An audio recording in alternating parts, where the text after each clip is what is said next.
My uncle got a hole in one today. And it's bullshit. I've been playing golf since I was 12 and haven't even come close. And you didn't even get an invite.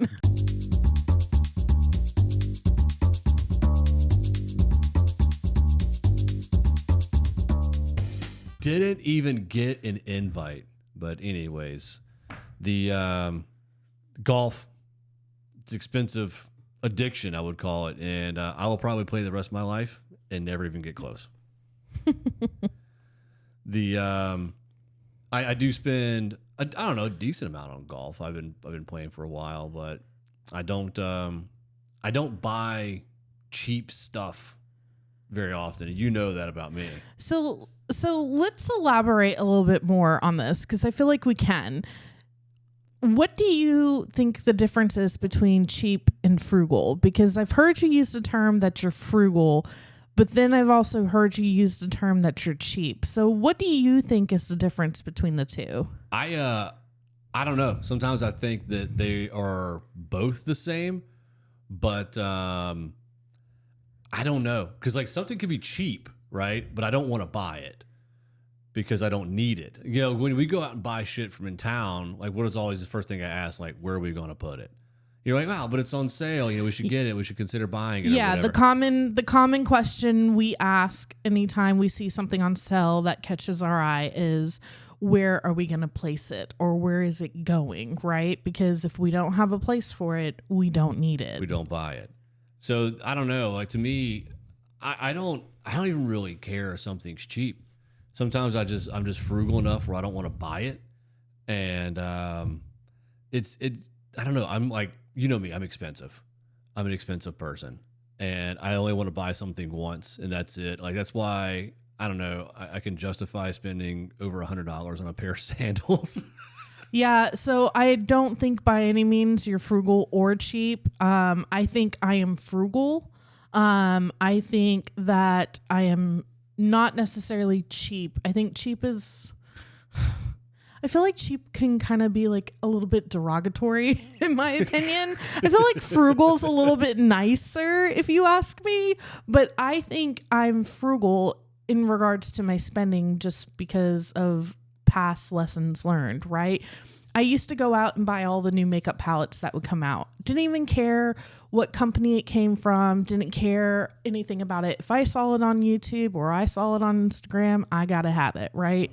And I spent so much money on makeup that I barely used. I mean, our niece, Katie, got a huge makeup collection from me of me purging all my makeup, because I told you, I said, I'm going to take a cleanse and not buy any makeup unless I use that product completely and I have to have it again, like eyeliner or mascara, right? Yeah, and some of that shit, like if you drop a makeup palette, dude, it shatters. And that's the craziest thing is like, oh no, I dropped it on the carpet. Like, well, it's broken. You can't really use it anymore. And like it may not look like it, but I'm like very basic when it comes to my makeup.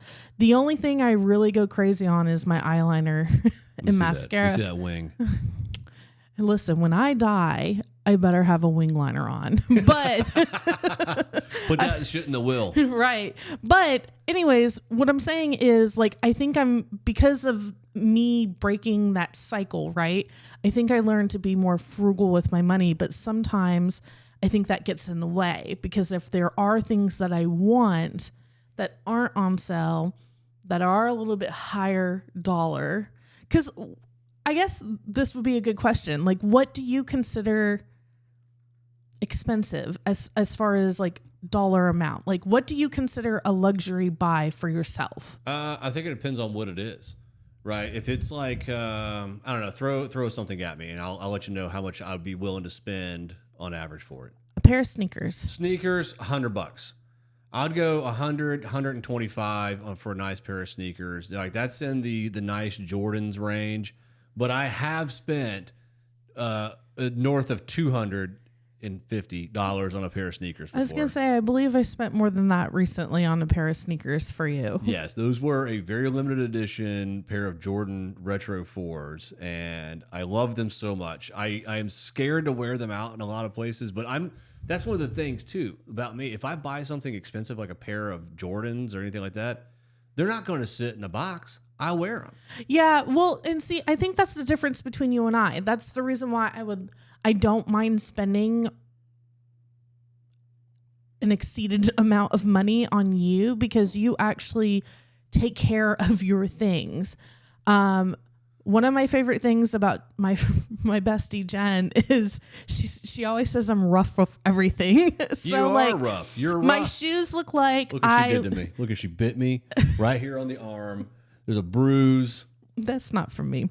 I can prove it.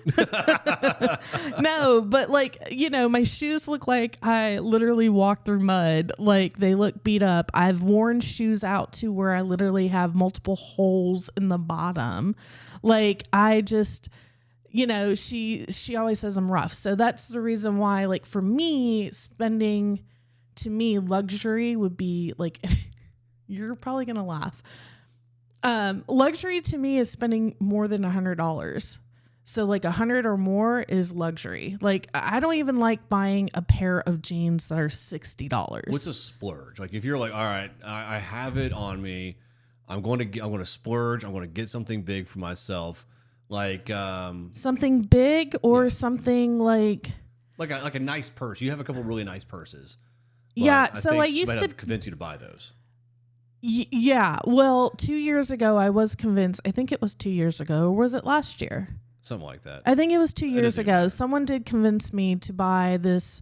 I've never owned a Michael Kors purse, and I always wanted one. And there is this one that I've been eyeballing this whole time, and they had this beautiful red color. And someone convinced me to buy it, and that was $300. And I typically would never spend that amount of money. Typically, if I was to buy a purse, I would spend no more than like $40 to $60 on it. So spending $300 broke my heart when I handed the lady my card.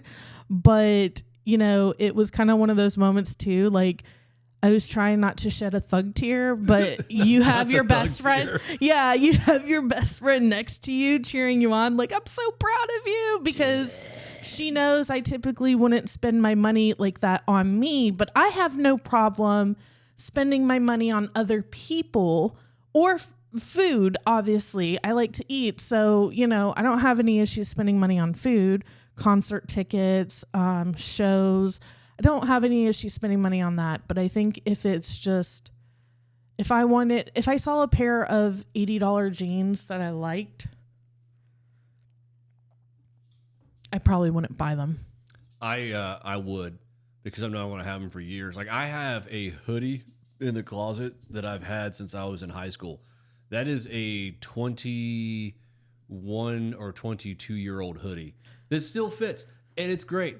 And I will buy something and just keep, like, I will buy the expensive sunglasses. Like, I have like the nice Costa sunglasses. Yeah, and I will say, you don't typically break your sunglasses, but what you tend to do is lose your sunglasses. Yeah, I'll lose everything. I have no idea where stuff is half the time in the house. I'll just set something down and it'll just disappear into the abyss. Yeah, I've just always been curious what people's definitions are on like cheap versus frugal, because I feel like sometimes the definitions get a little misconstrued.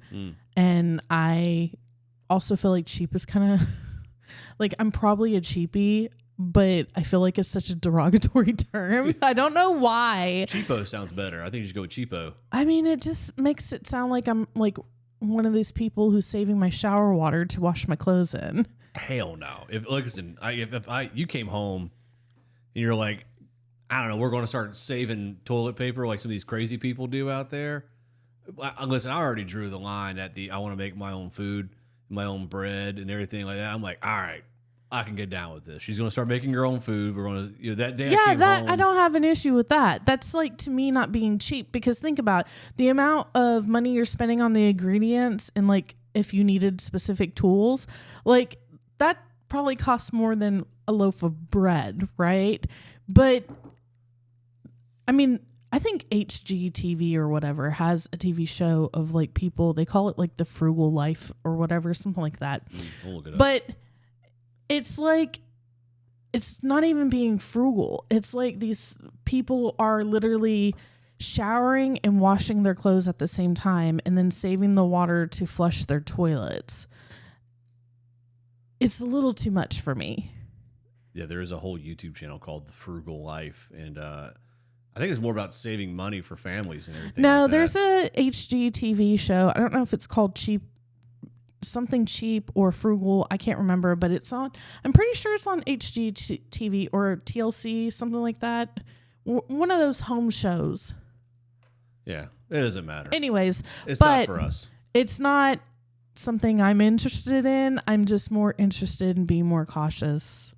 Where are you at if something was on sale? Like if something was expensive, but I don't know, 40% off. Like where do you draw the line? Like, all right, I want to buy something just because it's on sale. See, I'm not that type of person. I used to be. I used to spend money like there is no tomorrow. And I think I'm more cautious. I think that's why I'm so cautious, because I don't want to revert back, right? I think it depends on what the item is. If it's something that's useful to me and something that I'm going to use more than once, like that's the way I try to, persuade myself to buy something. Are you going to use it multiple times? Is this something that someone else can use as well? Is this a helpful item? Like, it's just something like that. But I mean, I do splurge every now and then. I bought that Papasan rocking chair out on the back deck as like a little birthday present to me. And, I love rocking chairs in general, and I love Papasan chairs. So it was like the perfect thing for me to get.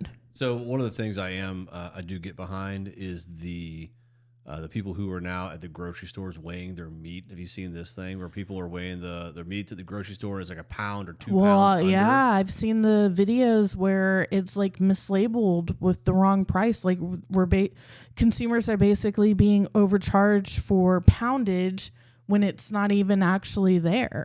Yeah, and that's crazy. And some of these big grocery stores, we don't need to go down to who they are, because listen, I ain't trying to get sued by Walmart. But they'll like take a big thing of steak that says it's 4 pounds, and they'll take it over to the produce department and put it on the scale over there, or they'll bring their own scale and it's like 2 pounds. But yeah, that's way too much, man. Like that's just stealing at that point. Well, I don't think that would really work out for me, because I like my subscription service of someone doing the grocery shopping for me and delivering it to my house. So, I mean, if Walmart is doing it, whatever, they can get one over me, because I'm not going in there. That's not very frugal of you. It's probably not. You're probably right about that. But listen, my favorite thing though is when you came home one day and you looked at me and said, I am a minimalist. A minimalist. Yeah, I could get away with some minimalism. But you're not. Yeah, like, I don't know. I think it's a... What do you think it is? Because, like, when you told me that, well, I still giggle thinking about it, because I'm like, minimalist my ass. Like, I feel called out right now. I don't know how I feel about this shit. You should feel called out, because I'm like... Mitchell loves expensive things. Mitchell has a lot of things. Like, if I could flip the cameras around, I would. But I'm like, what does he think a minimalist is? I think, I don't know. I think it's if I was forced to get by with next to nothing, like, think about this. Like, when I was on active duty, I would deploy for 6 months, right? Sometimes longer. I didn't have hardly anything. It was just like a week and a half worth of clothes, some gym stuff, a laptop, and, I don't know, just some running shoes. And I would just do that for 6 months. And then I think it's one of those things, it's like, maybe it's like an American thing where I get back from my deployment and I look around, I'm like, I have too much shit. I need to get rid of all this stuff and just live a minimalist lifestyle. And that lasts for a week. Yeah, but I don't know. Like, I can see what you're saying, but I still don't necessarily think you are one. I think it's very ambitious of you to think that, but... Yeah. Well, also, I think it comes down to the parents instilling some conspiracy theory type stuff in me when I was young too. They're like, you don't need anything, just live off the grid. Because honestly, my parents did have me believe in some crazy stuff growing up. You know, I'm not listen, and this may be for whoever watches this too. If you were driving at night and you turned the dome light on as a child, what was the first thing your parents said was going to happen? You're going to crash. Like every single time like people drive around at night, like, oh, I dropped something on the floor. I just turn the dome light off. My dad's driving, like, turn that thing off. I can't fucking see. You know, it's just, I don't know. It's just some of the stuff that, you know, when you get older, you think about when your parents are like, I don't know. I think sometimes they were just fibbing. Like, well, my mom used to tell us that I used to have this habit when I was little. I used to shake my leg a lot, you know, like the whole tapping and shaking the leg. And she used to tell me that in Korean culture, that's actually a sign of bad luck, like something with snakes. And I was just like, oh, that's weird. So it actually worked because I don't shake or tap my leg anymore. I also found out that talking while fishing doesn't matter at all. I thought that was true. No. Like, I've never talked when I went fishing. No. Unless I went for hear. snacks. Fish can't hear. I think it was literally just, you know, your family, your cousins, uncles. There's like, shut up. I don't want to talk while we're out here. You're like, you're scaring all the fish away. Like, no. Fish can't hear at all. Interesting fact. I'm trying to think of any other ones that my parents may have used on me. I'm pretty sure that we had some Christmas boxes that were intentionally empty. And it was like, if you're being bad right before Christmas, just go in there and stomp on a few of these empty boxes. You know which ones are empty. Well, they know which ones are empty. Well, see, one year my dad actually got tired of my brothers tearing open the packages just enough to see what's in there and taping it back. So he told them that if they didn't stop doing that, he was going to take the presents away. So they stopped doing that. But then they started that whole thing. You know, when you're a kid and you shake the present. It. Yeah. So my dad got tired of that. So he actually took all the presents out, put empty boxes in it, but put like popcorn in some, well, a majority of them, and then a broken ornament ball in a couple. That's diabolical. So that went, and literally, I have a picture of it. I need to find it and show it to you. Literally taped this, like made this tape, like warning tape basically, and across it was papers that had skulls and crossbones and says, "Do not enter or Santa will take all your presents." My dad was the worst at keeping Christmas present secrets from any of us. Well, you must get that trait too. Yeah. Well, if I buy something and I'm just excited to give it to somebody, I just like, would you like me to tell you now, or you want to hold off for it? And like, I am the worst gift giver. I think I'm the worst gift giver ever. Actually, I just don't. I don't think you're a bad gift giver. I think you just want to make sure it's the perfect gift. Yeah. Well, this one was I've been a video game nerd since I was old enough to hold a controller. Like I've owned these like all the way back to, I think my sister had a PlayStation 1, and like the first one that I had on my own was a Nintendo 64. And that year I really wanted a Nintendo 64. And I would just happen to be back in my dad's bedroom. He's folding clothes and stuff like that. And he opens the closet up, and on the floor was a Nintendo 64, like the Donkey Kong cool, like one, stuff like that. And I was like, oh no, a Nintendo 64. He goes, slams the door closed. He goes, there's nothing in there at all. I'm like, but I just saw a Nintendo 64 on the floor. He goes, no, you didn't. There's nothing in there. I'm like, you see nothing. Guess what? Surprise, surprise. I got a Nintendo 64 that year. Oh. Yeah. I would have laughed if you said it was your sister's. No, she was a PlayStation gal.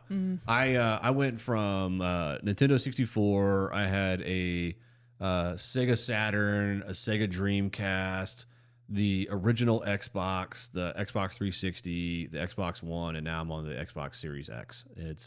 I've been a Microsoft Xbox guy since I was a senior in high school, maybe, if not a junior in high school. And it's cool, too, because like we all still play video games. In fact, I was playing video games earlier tonight with the boys. We're playing Rust, and it's Purge night in Rust. It's a big deal. And I know that you've been quietly listening. You're like, you hear something, they're like, you got any turrets? We got wood. No, I need metal scraps. Metal scraps. Yeah. I'm gonna run the wires over here. It's a whole thing right now. Yeah, I like to just do a drive-by. I don't want to have to actually play the game because I don't think I really have the hand-eye coordination. So I like to just like do my little drive-by. I do like it when you poke your head in there. You're like, are you boys having fun? Do you need anything? And you're like, tell Lawson and Bob I said hi. I mean, sometimes you guys really get into it. Sometimes, especially if you're playing like GTA, I can hear you. Or like there was a PUBG. PUBG's a big one for us. I would hear like, sometimes I'll hear, damn it, Lawson, you freaking killed me. And I'm like, here we go. The boys are playing. Yeah. Yeah, you probably hear a damn it Bob a lot for playing Helldivers 2 because he just likes to call in airstrikes directly on top of us while we're doing our thing. But when we were playing Rust recently, we were coming back from a mission area. For those who play Rust, we were raiding the big oil rig, oil refinery. And we're in a team, but Lawson didn't remember that certain areas, it doesn't matter. Like you could accidentally kill your teammates. So like we're on this boat and Lawson just turns and just shoots Bob in the head with a shotgun, kills me, falls in the water. And we were just dying laughing about that. Boys will be boys. Boys will be boys. And boys will be gaming is what we be doing. Yeah, well, we all have our thing. You like to game, I like to knit. You're a knitter. No, you're a knitter. See, I've got to beep that part out. Wow. No, knit. Yeah, you knitted a lot of socks and stuff for me. Socks and blankets are really the things I knit, which I taught myself to do that. But yeah, we'll move on to bigger things eventually. What else is on your mind? What about... Okay, so us as a couple, right? Yeah. What do you think annoys you? Like we pretend doesn't annoy us, but actually does annoy us. As a couple or individual? As a couple. We can do individual later, but let's like stick with the couple part.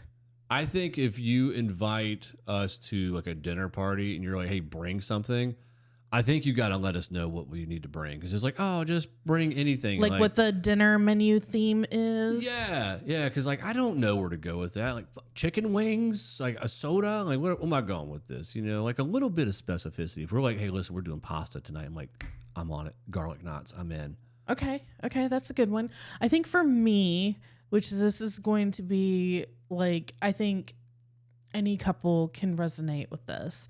For me, it's always been so when are you guys having babies? I just find it fascinating that we are in 2026 and I still get questions to this day of when I am going to conceive a child. If I knew, I would tell you, but I don't.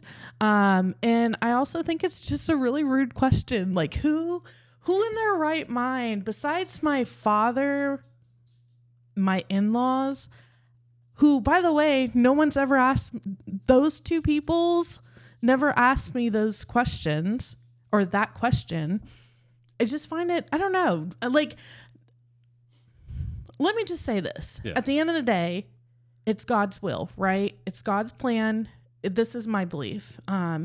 It's God's plan whether or not I have children.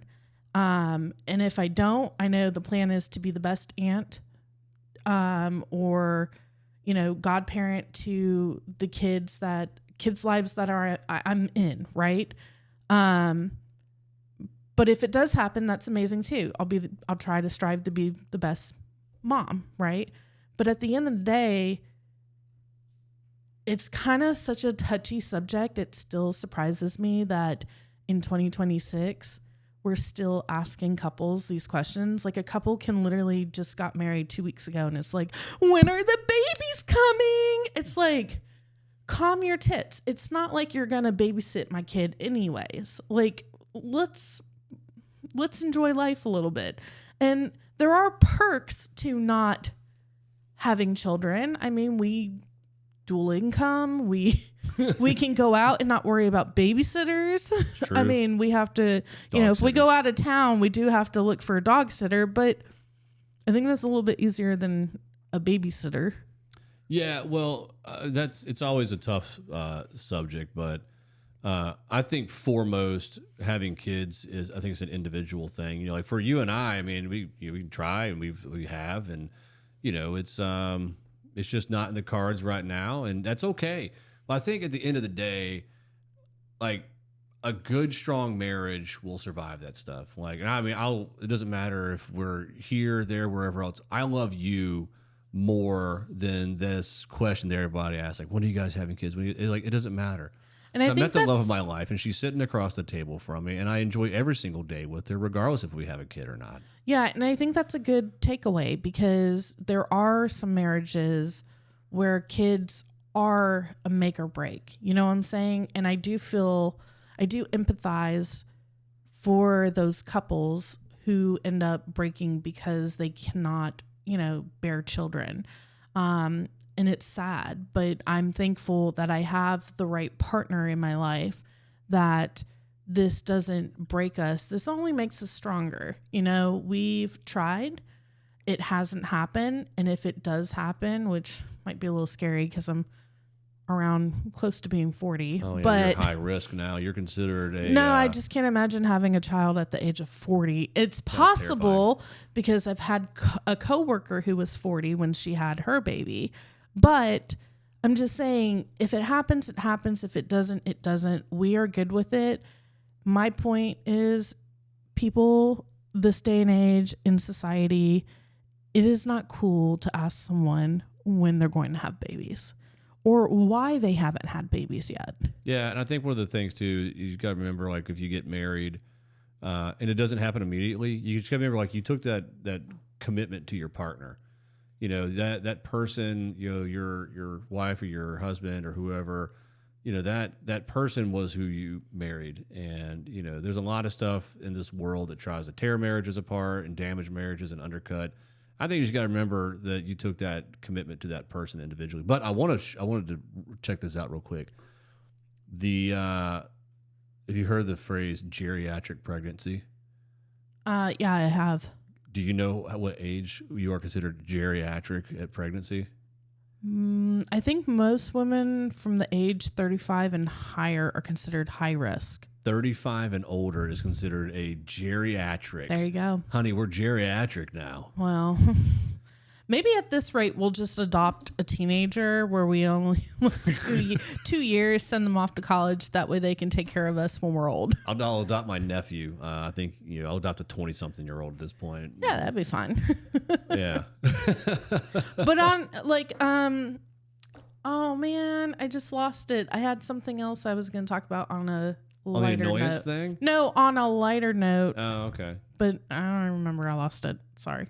One of the things I think I won't even see like it's an annoyance thing as a couple. I think it's like one of those things that I thought about recently. Like if something like, unfortunate happens in your life, people are like, oh no, that's really sad. Let me know what I can do for you. Like, what are you going to do? What are you going to do? Well, I will say there are people, playing devil's advocate here, there are people that actually do ask for things like, hey, can you bring over dinner? Or, hey, can you, pick up Jerry at school? Like, hey, can you, I don't know, get my groceries from Walmart? Like, there are times where people do take that, olive branch or, extended hand to help and, take them on their offer. But I don't know. I kind of disagree with yours. You disagree? That's fine. Yeah. You don't have to like me. You can just say you hate me. That's fine. No, I'm not. Don't hate you. Oh, I know what I was going to say. Oh, speaking of like, it's something about hate. Perfect. No, well, no. You know what I find fascinating? Talk to me. And it's not really on the annoyance part, but maybe I get a little like, what you mean? I find it fascinating because you and I went to high school together, but we weren't high school sweethearts, nor did we hang out really or talk in high school. We ran in the same, some of our friends were in the same circle, but we didn't necessarily hang out. So anyways, what I find fascinating is when people we went to high school with found out we were married, they're like, "Oh my God, you're married to Mitch? I didn't know this. Wow. How did this happen?" And it's like, we're two adults. Like, we met, we talked, we hung out, we dated, and we decided to get married. How did you meet your partner? Yeah, telling the truth, I was drunk on a swing set, you know? Well, that was the first time you hit on me, but I mean, that's not how our love story started. No. Well, I guess you could say that's how maybe it kind of peaked a little bit. I don't know. Like, that was the little test pilot run. But like, I just, sometimes when I hear that, because we hear it very often, you and I, we hear it so often, I'm just like sometimes I just roll my eyes and I'm like, how the fuck did you meet your husband? You know, I get that question every once in a while. There's a big yawn from a German Shepherd outside.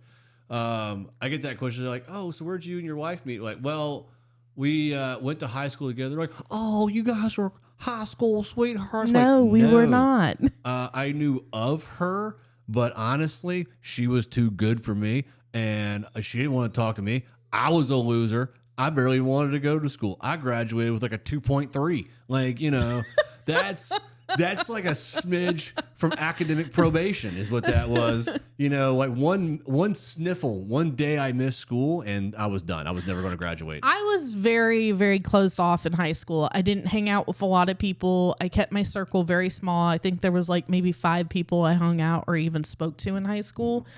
Kept to myself. I had a lot of family stuff going on during that time period too.